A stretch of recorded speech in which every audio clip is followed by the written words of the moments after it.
Come on in to Margaret McSweeney's Kitchen for Kitchen Chat, where every week you'll meet chefs, cookbook authors, foodies, gourmets, and just plain people who love to eat. And along with laughter, chat, recipes, and stories about food, you'll sometimes also hear words of inspiration, love, and hope. As Margaret always says, Kitchen Chat is food for the senses and food for the soul. So grab a cup of coffee, put your feet up on a comfy chair, and get ready to spend a little time with Margaret and her friends. Hello, everyone, and welcome to Kitchen Chat. This is your host, Margaret McSweeney, and I am just so honored and delighted that you've joined me in my kitchen today, and you are tuning in on a really fun show today. We are featuring two great women in the culinary field, and we are going to talk donuts, strawberries, and all sorts of fun topics today, and I hope that you'll kind of walk away with a fun understanding of what's happening in the culinary industry and the food world right now, along with some great takeaways of recipes that you can try that will give you more confidence in the kitchen. Because as we all know, yes, I am on a culinary quest. I am still the world's worst cook, but I am so eager to learn and eager to get more confident in the kitchen. So thank you for joining me on this journey. And,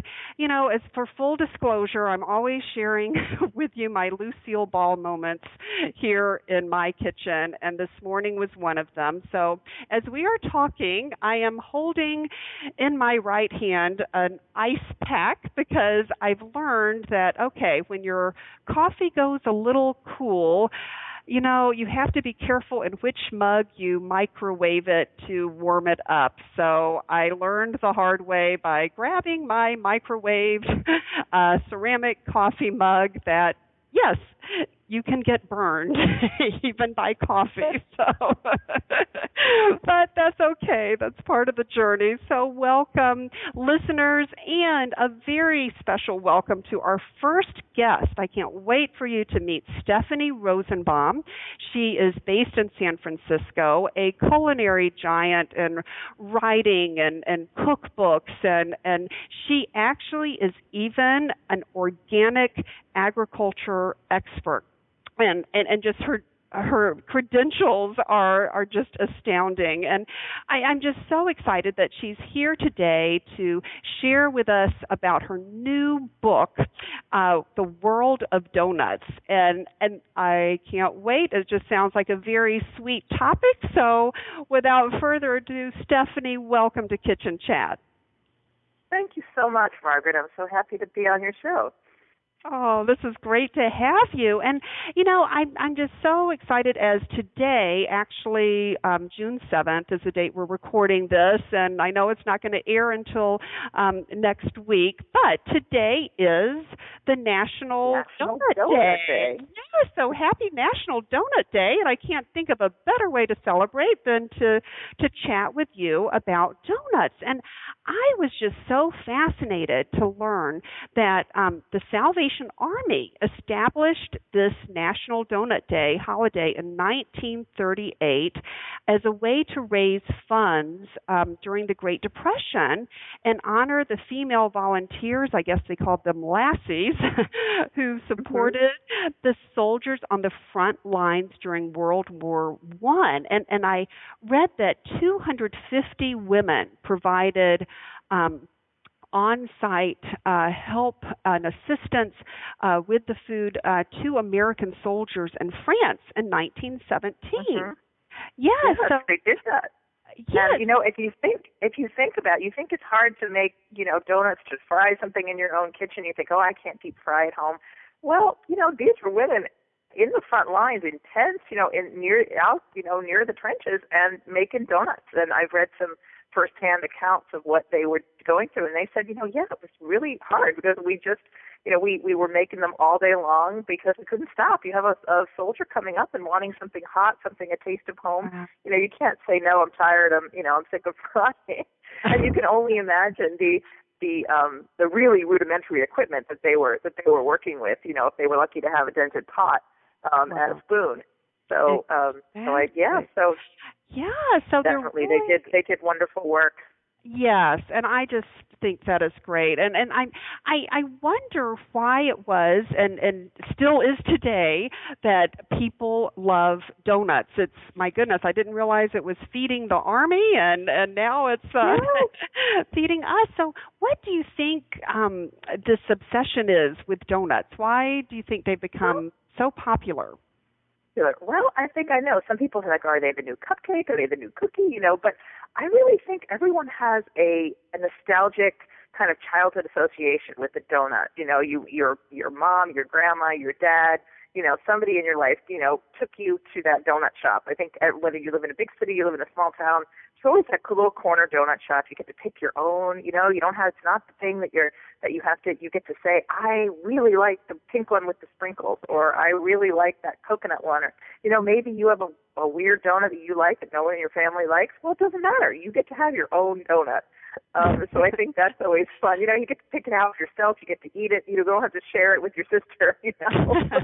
So I think, and it's usually a treat. You stop there on the way home from something. Your mom gets them for you in the morning.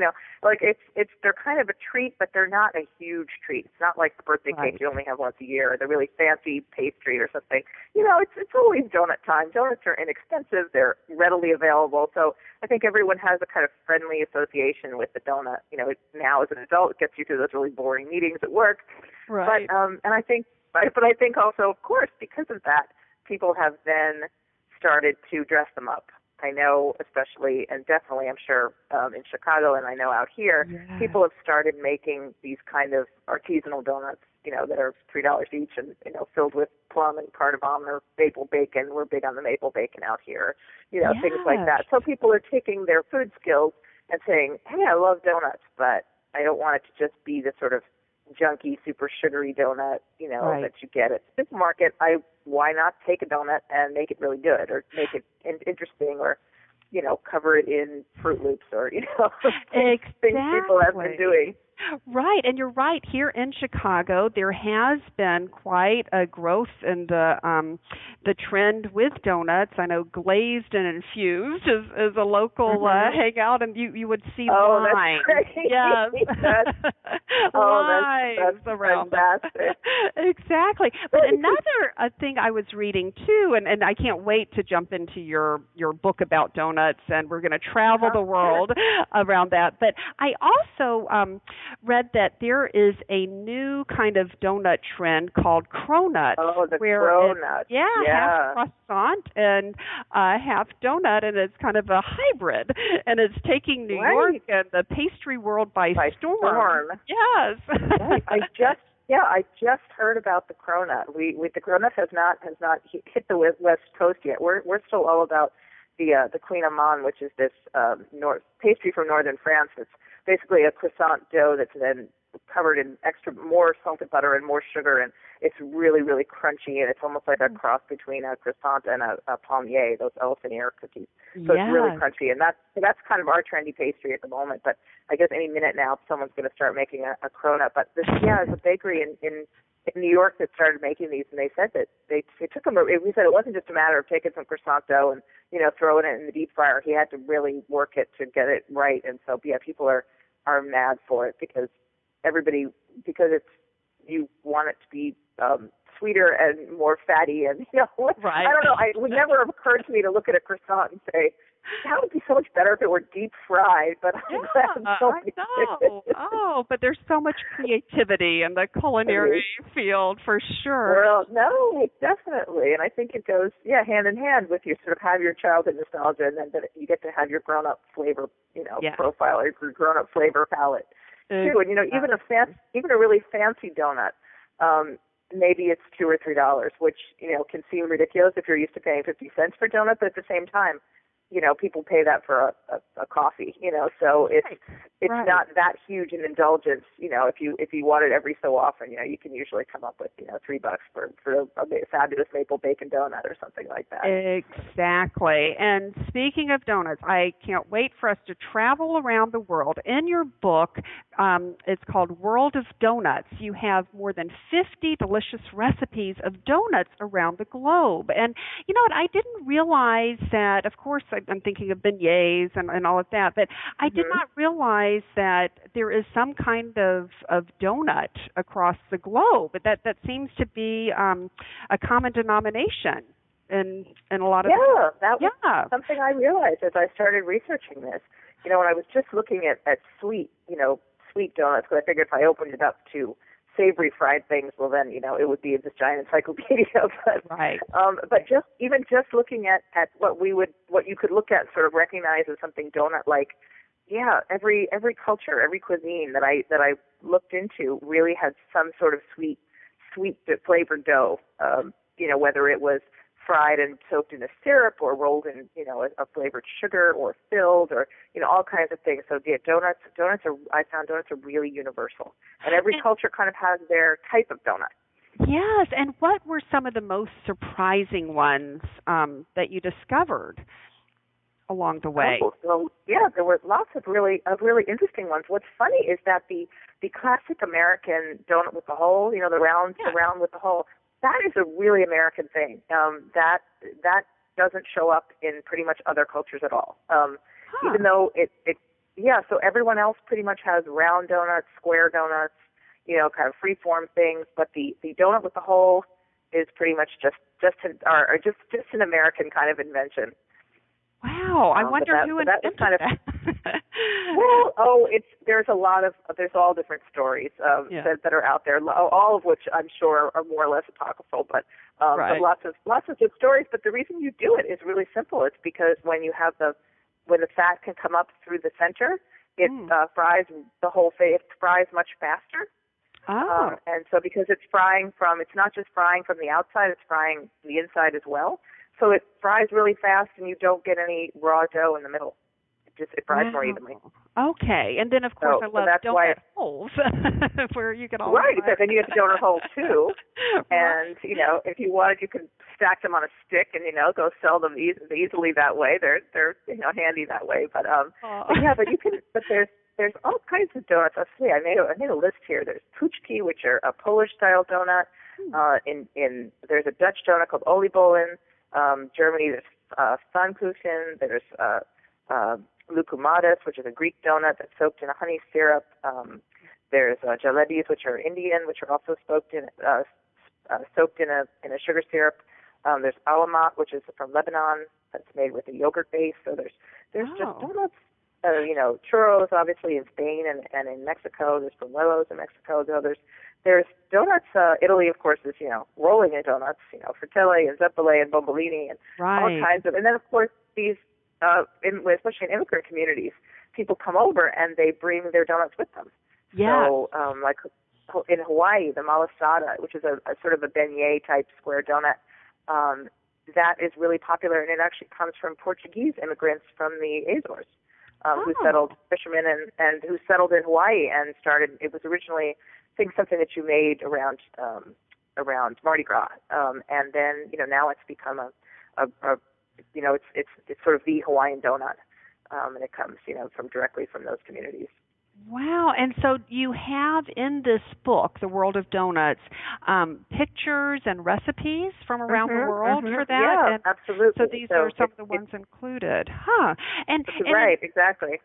And in looking at the different recipes from around the world, do you see any variations, like with instead of sugars, one country uses, you know, a different type of sweetener? I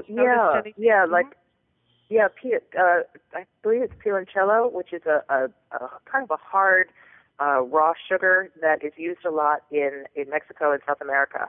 And it's kind of it comes in these kind of almost like a pyramid shape, and it's very dark brown. It's like a very intense brown sugar. That's used a lot in South America and Mexico, and it's really flavorful. So you have to kind of grate it or chop it because it's not granulated. So that shows up a lot in the Near East and around the Mediterranean. A lot of honey. Things are generally sweeter. In Asia, there are donuts, but they're generally not as sweet, and they use oftentimes red bean paste or different mung bean paste that's filled with it. That use that as a filling, and that's usually not very sweet. Sometimes there's sesame seeds on things like that. So they're lightly sweet, but they're not, definitely much less sugary than we would have. Extra sugary around the Mediterranean, like Greece and in the Near East. Wow, that's a sweet tooth. Same in India. Okay. Really, like Turkey, things like that. In India, really sweets are really sweet. And then when you go up further into Asia, China and Vietnam and Thailand, the sweets actually get less sweet. And you mentioned, was it red bean or red beet filling? Red bean paste. Red bean paste. Yeah. Oh, I did not realize red bean has a sweetness to it. Yeah, it's used usually used at tzatziki beans, which are a very small bean that has a little bit of a slightly nutty sweetness to it, and it's sweetened, but it's used a lot in Japanese sweets and in Asian sweets, and it's sort of made. A lot of moon cakes are often filled with them. If you've ever been into Chinatown and gotten those moon cakes, they use that, and it's not very sweet, and it has a sort of a slightly sticky, slightly glutinous texture. If you grew up with it, it's completely common, and you're like, yeah, that's what you put in a dessert. If you're from a more Western background, and you're not familiar with it, it can seem like, right. Well, in my donut, but it's what's culturally appropriate. It's what you know and grow up with. Exactly. And I grew up in Alabama, and we had a kind of moon pie, but I think it was a different one. Oh, right. Chinatown, but right. Yes, Chinese moon cake. Moon cakes. Right. Yeah, they're flaky. It's a flaky kind of pastry. They're about 2 inches high. They're round. They usually have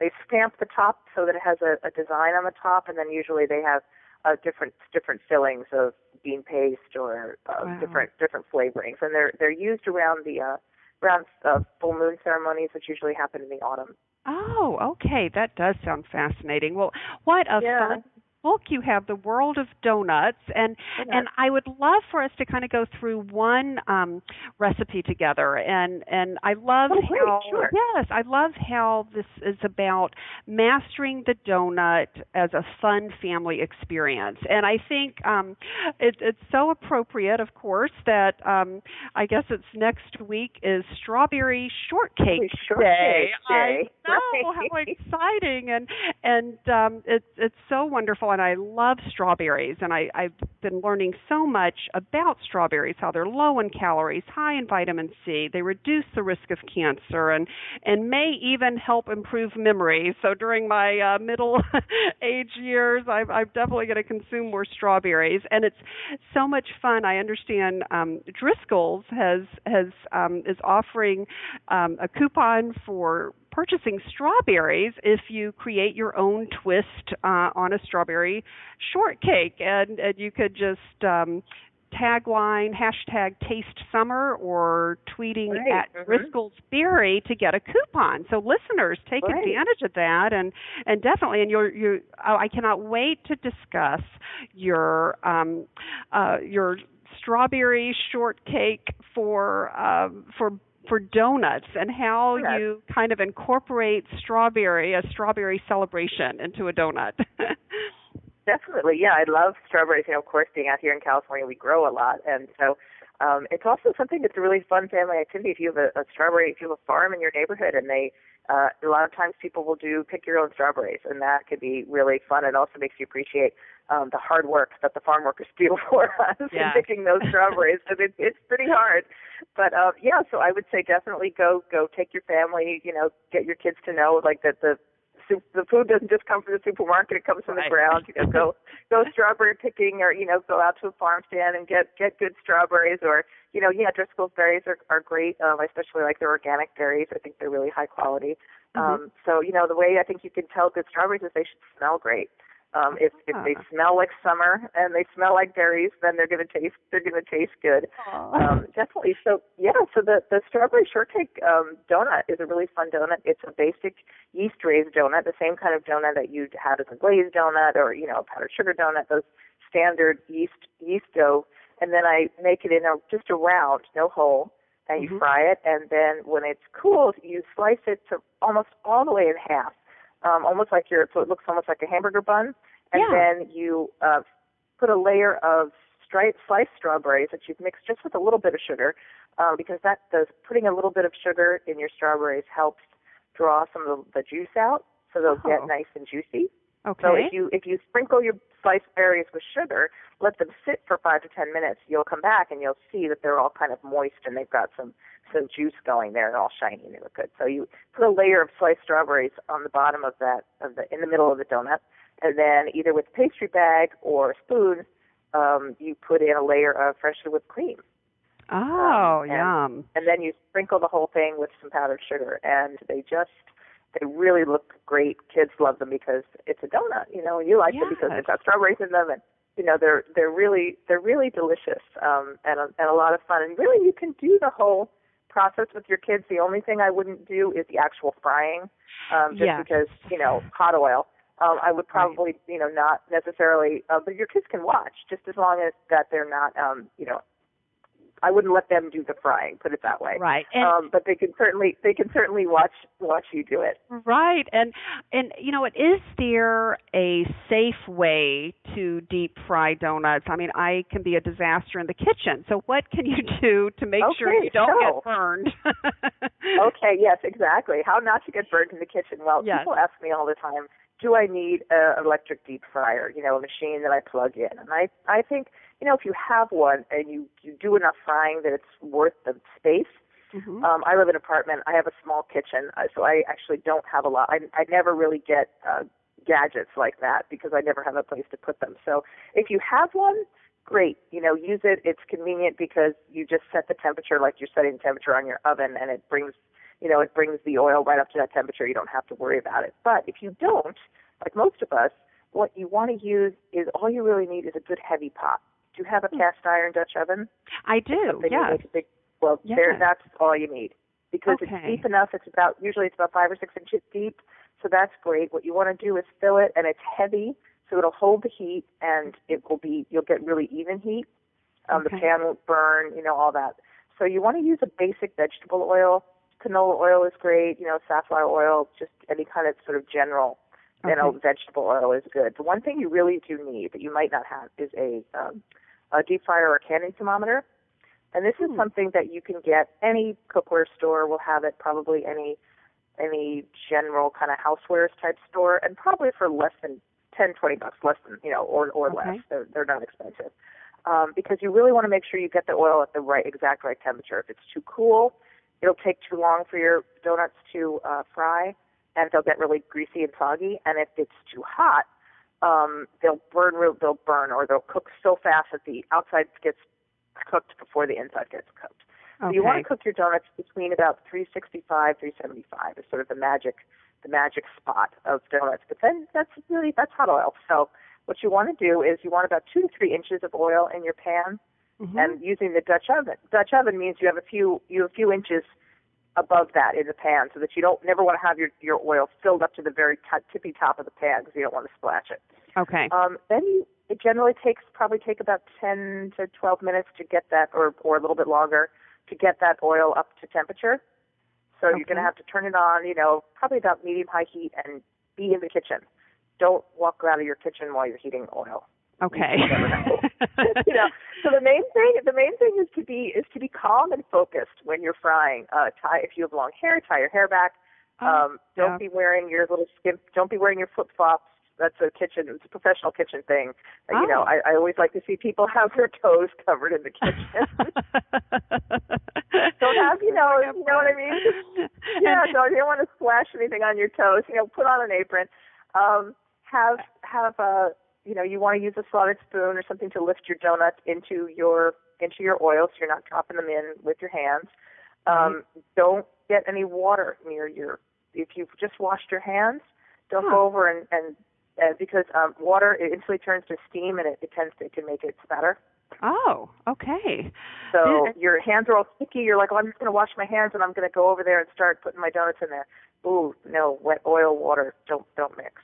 Okay. So I'm making it sound like it's really scary, but it actually really isn't. Well, I'm already the oil is just You're going, I'm never going to do this. Yeah, but no, you just get your oil heated, and it just sits there. I mean, it's not like it's going to be bubbling and broiling and boiling and snapping or anything. It's just going to look like it's water heating. Okay, it's not like popcorn popping out and any of that. No, nothing like that.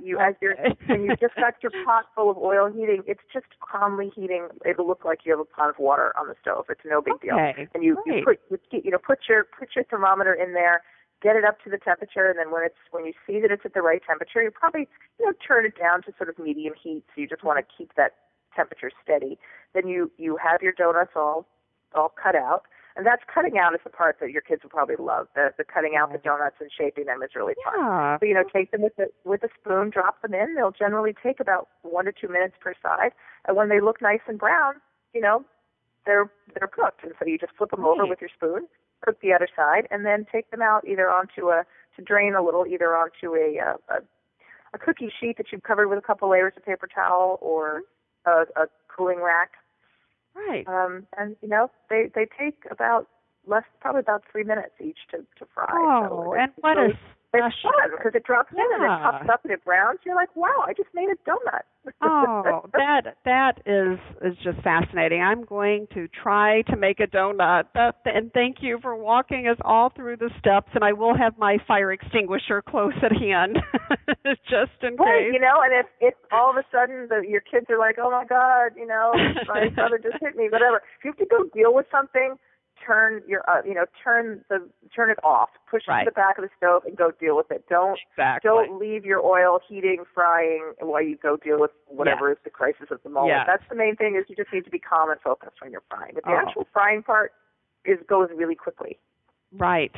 Oh, this is it really does sound fun. And I know you have some wonderful recipes from your book, World of Donuts, and what a fun family adventure. You don't have to travel the world. You can bring the world into your kitchen. So that's going to be fun. And a lot of the cake donut recipes it's just as simple as like making a muffin batter or close to a cookie batter, and then you roll it out, you cut it, you fry it. So it's something you could totally do with your kids, and it's really fun. And I guarantee they'll be totally impressed that you could make a donut at home. Right. Oh, this just sounds like such an adventure, and I so appreciate your sharing this. And listeners, I encourage you to connect with Stephanie Rosenbaum, who is the author of World of Donuts, which has just come out, and she is on Twitter, so SJ Rosenbaum. Also, you can go to egganddartpress.com for any latest updates and to get linked into her World of Donuts. And I'm just so appreciative that we are celebrating National Donut Day together. And thank you so much, Stephanie, for being here. Margaret. It's been a pleasure.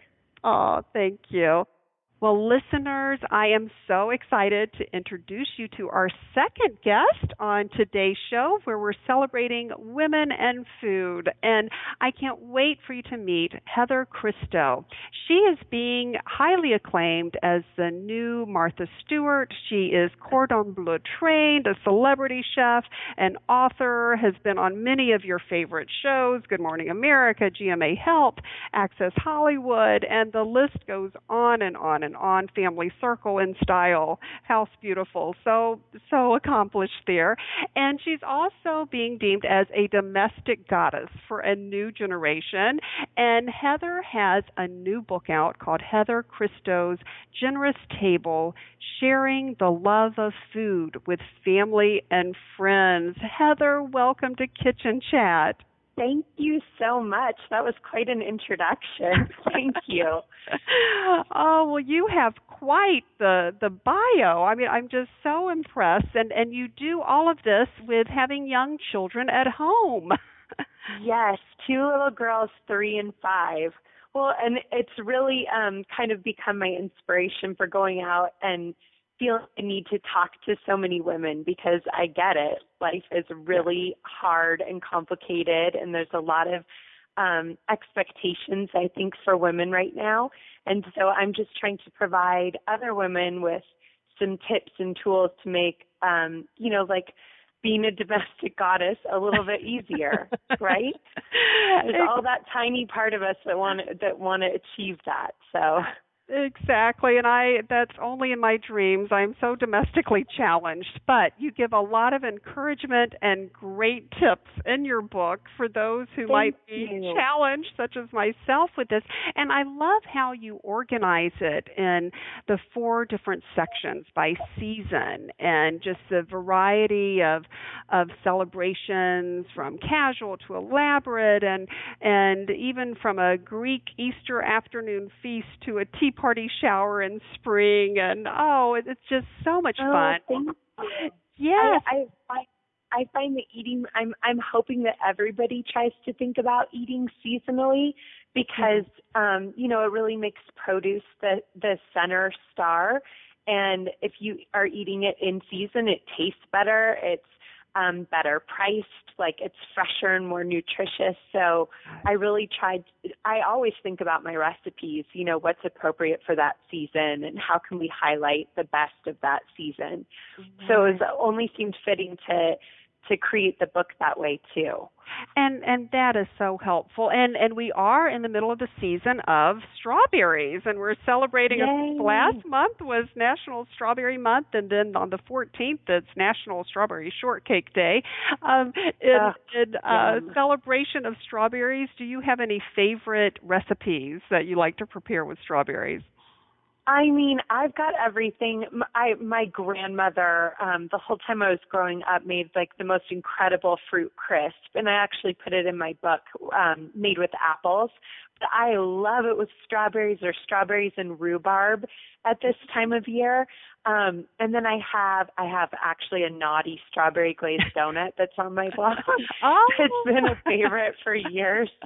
So I mean, really, and a strawberry rhubarb margarita. I'll take strawberries any way I can get them. They're great. Oh, that does sound great. And I love your blogs. And listeners, I encourage you, listeners, to go to heatherchristo.com. I will have a link on the Kitchen Chat site, so you can connect with Heather via social media and subscribe to her delicious blogs, and it's just so much fun. I enjoy just seeing what you're posting and how you're preparing, and just how you bring people into your kitchen, and you really truly, through this book, are trying to share the love of good food with friends and family. And is there any one tip that listeners could take away from your book, besides the wonderful recipes, which we will briefly touch upon? But what is your greatest advice for someone to really celebrate the love of good food with friends and family? I mean, I just think that in my experience, I have formed the deepest connections and bonds with family members through shared time.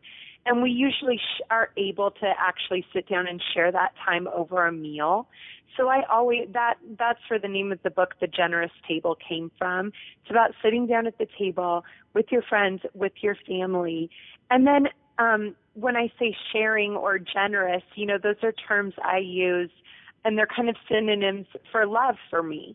So just really thinking about those people, and you can taste it in the food. So taking the time, and it doesn't have to be elaborate, and it doesn't have to be a lot of time, but just kind of that quality of care and the quality of thought that goes into making something to nourish your family or your friends. Right. And then the pairings that you put with ingredients, things I would never think about as part of the nourishing and delicious unique twists. For example, chocolate beet cake. What an interesting combination. I swear, because I have a sister that loathes beets, and lots of other people who are like, I don't eat beets, I'm sure not going to eat them in a cake. You will never know that they are there. And it makes literally the best chocolate cake I've ever had. It's something about the earthiness of those beets boosts the chocolate flavor to out of this world proportions, and it's so moist.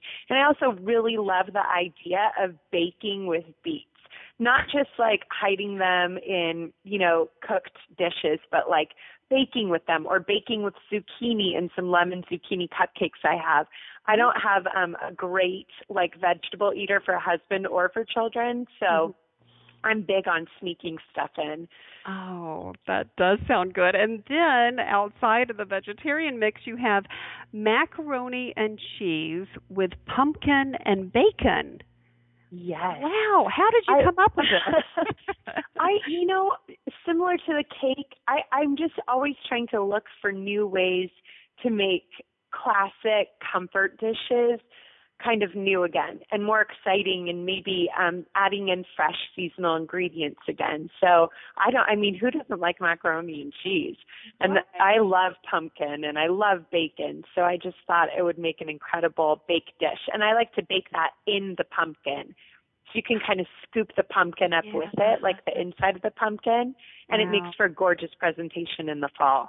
And so much of it is with the presentation. And I have to say, I did a little Heather Christo at my daughter's graduation celebration. I saw one of your online videos where you prepared that delicious raspberry tea and lemonade and served them in the mason jars.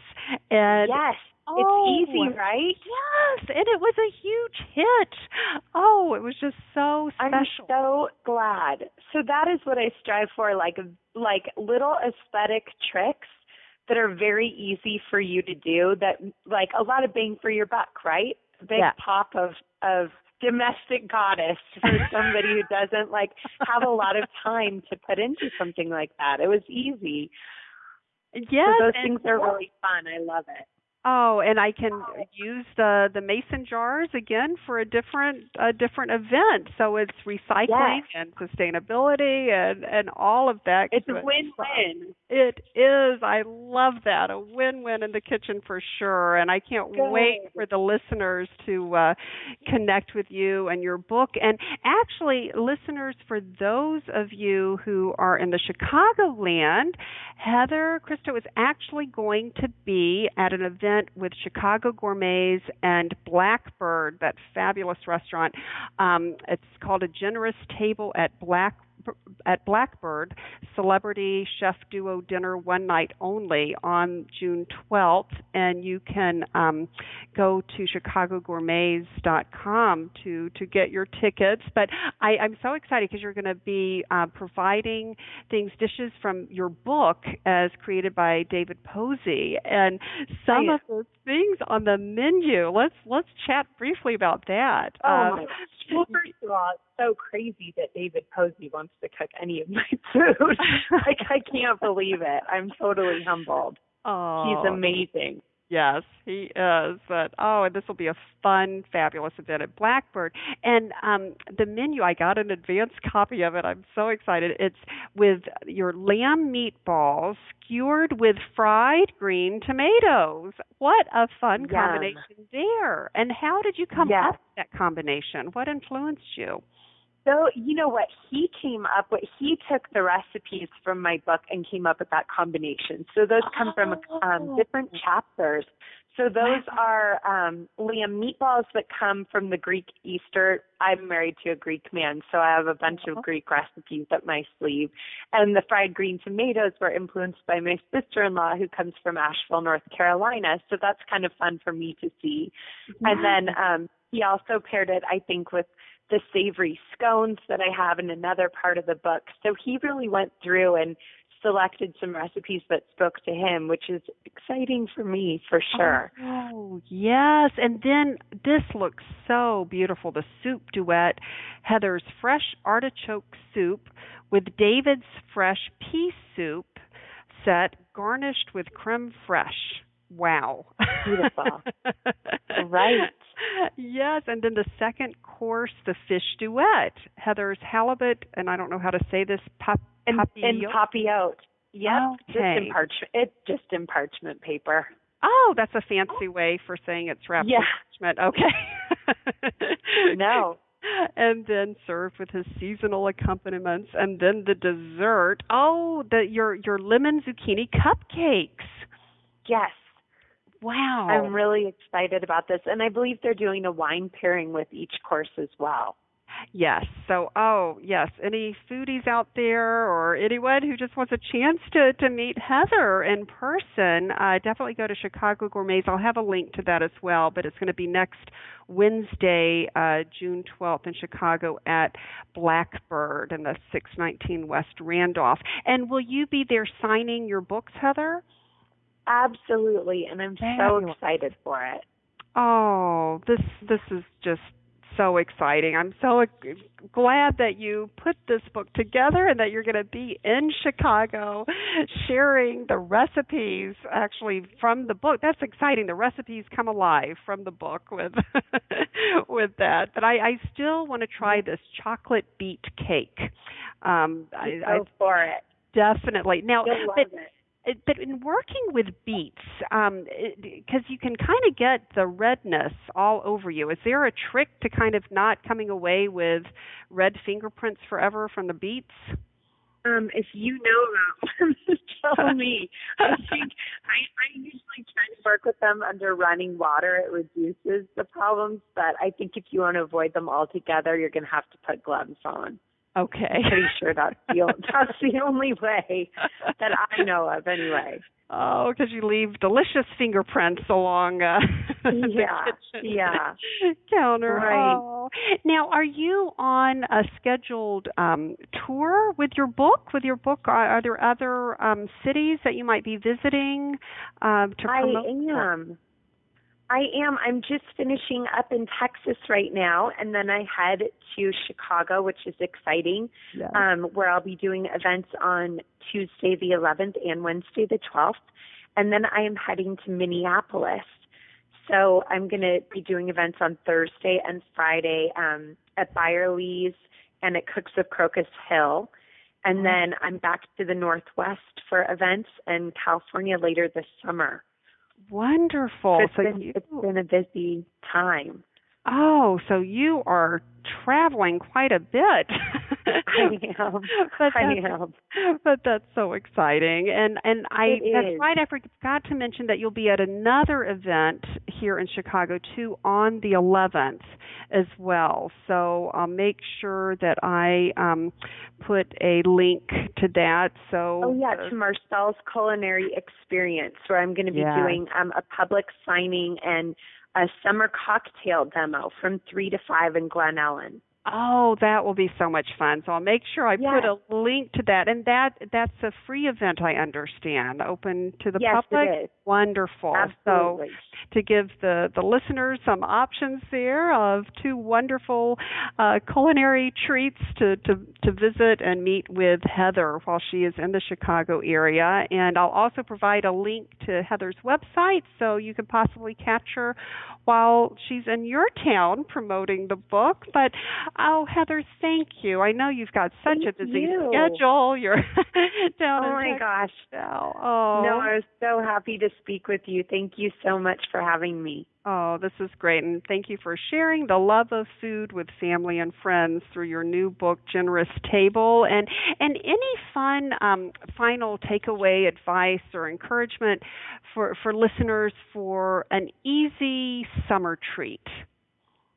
An easy summer treat. I mean, honestly, my blog is full of them. I've got new recipes out 3 to 5 days a week. So just stop on by, and I have step-by-step photo instructions. And, I'm constantly thinking of new ways to try to make your summer eating easier and better.